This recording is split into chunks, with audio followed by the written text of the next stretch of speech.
Pernah tak anda tertanya-tanya macam mana gergasi teknologi pelancongan macam Klook ni beroperasi? Hari ni, kita akan bongkar strategi dorang dan yang paling penting, apa yang anda sebagai ejen pelancongan di Malaysia boleh belajar daripada kejayaan mereka. Soalan ni saya pasti selalu bermain dalam fikiran anda kan? Sebagai ejen pelancongan, kita memang terasa bahang persaingan daripada platform digital ni. Tapi apa kata kita tukar sikit cara kita berfikir? Daripada tengok Klook sebagai satu ancaman, jom kita guna dia sebagai buku panduan untuk kita bina perniagaan yang lebih mantap dalam era digital ni. Okey, jom kita mulakan dengan satu nombor yang wow, memang besar. 60 juta. Itulah jumlah pelawat yang Klook dapat setiap bulan. Angka ni bukan untuk buat kita takut ya, tapi untuk buka mata kita betapa besarnya pasaran digital yang ada kat luar sana tu. Untuk faham macam mana diorang boleh jadi gergasi macam sekarang, kita kena tengok balik dari mana diorang bermula. Anda mungkin akan terkejut bila dapat tahu yang permulaan diorang tu sebenarnya tak jauh beza pun dengan perniagaan kita sendiri. Jom kita tengok. Cuba tengok garis masa ni. Pertumbuhan Klook memang laju gila. Dalam masa beberapa tahun je, daripada sebuah startup kecil, terus jadi syarikat bernilai berbilion dolar. Perasan tak? Tahun 2016, diorang masuk pasaran Malaysia.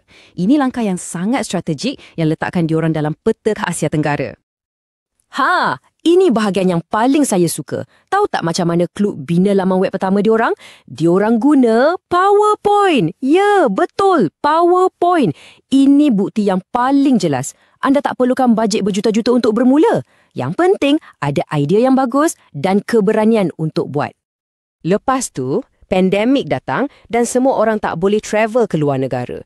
Klook panik tak? Langsung tidak. Diorang nampak peluang. Diorang cepat-cepat pusing steering, fokus pada pelancongan domestik, staycation, sewa kereta, tawaran-tawaran tempatan. Inilah contoh paling hebat macam mana nak tukar krisis jadi satu kelebihan. Jadi, apa sebenarnya rahsia diorang ni? Kami dah kaji strategi Klook dan kami dapati ada 4 tonggak utama. Jom kita tengok satu-satu dan sambil tu cuba fikir macam mana anda boleh gunakan untuk bisnes anda sendiri. Tonggak nombor 1, kemudahan. Klook faham sangat yang pelanggan zaman sekarang nak proses bookingnya senang dan cepat. Dah tak ada lagi nak call, tak ada lagi nak isi borang panjang-panjang. Dengan beberapa klik je kat telefon, semua selesai.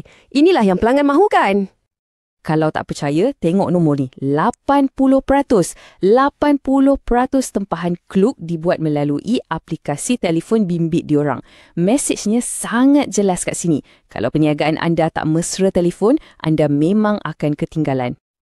Okey, tonggak kedua, pemasaran yang bijak. Klook tak duduk diam tunggu pelanggan datang. Diorang pergi memancing di mana ikan berada, maksudnya kat media sosial. Diorang cari audiens sasaran diorang dekat platform yang diorang guna hari-hari. Dan inilah sebabnya strategi tu berkesan. 70% audiens Klook ialah Gen Z dan millennial. Generasi ni boleh dikatakan hidup kat TikTok dan Instagram. Jadi, apa Klook buat? Diorang labur dalam pemasaran influencer dan buat kandungan yang boleh jadi viral untuk tarik perhatian diorang. Simple kan? Tonggak ketiga pula ialah menjadi sebuah kedai serba neka untuk para pengembara. Klook bukan setakat jual tiket masuk taman tema. Diorang nak jadi sebahagian daripada keseluruhan perjalanan anda. Dari mula anda keluar rumah sampailah anda balik semula. Cuba tengok betapa pelbagainya produk diorang. Anda boleh tempah tiket kereta tapi laju Shinkansen kat Jepun, beli kad eSIM untuk data telefon, malah boleh dapatkan tiket konsert Taylor Swift. Semua ni kat satu tempat je. Inilah yang buat pelanggan rasa melekat dengan Klook. Dan semua ni membawa kita kepada matlamat akhir diorang, iaitu untuk menjadi sebuah super app untuk pelancongan. Satu aplikasi untuk segala-galanya. Diorang nak jadi aplikasi pertama yang anda buka bila rancang percutian dan aplikasi terakhir yang anda tutup bila dah sampai rumah. Baik, kita dah tengok strategi Klook. Sekarang, soalan yang paling penting. Macam mana anda boleh gunakan semua ni untuk perniagaan anda sendiri? Jom kita pecahkan kepada langkah-langkah praktikal yang anda boleh mula buat hari ni juga. Langkah pertama, kita kena faham yang pelanggan dah berubah. Zaman tunggu pengesahan, guna fax atau telefon tu dah lama berlalu. Pelanggan sekarang nak semua benda on the spot, 24 jam sehari, 7 hari seminggu, terus kat telefon diorang. Kalau kita tak boleh bagi, diorang akan cari orang lain. Okey, ini plan tindakan 5 langkah untuk anda. 1. Tentukan niche anda. Apa keistimewaan anda? Mungkin anda pakai lawatan makanan kat Penang atau trip menyelam kat Sipadan. Fokus pada kekuatan tu. 2. Utamakan telefon. Pastikan platform tempahan anda senang gila nak guna kat telefon. 3. Digitalkan semua produk. Semua pakej kena boleh ditempah online serta-merta. Tak ada lagi sila hubungi untuk tempahan. 4.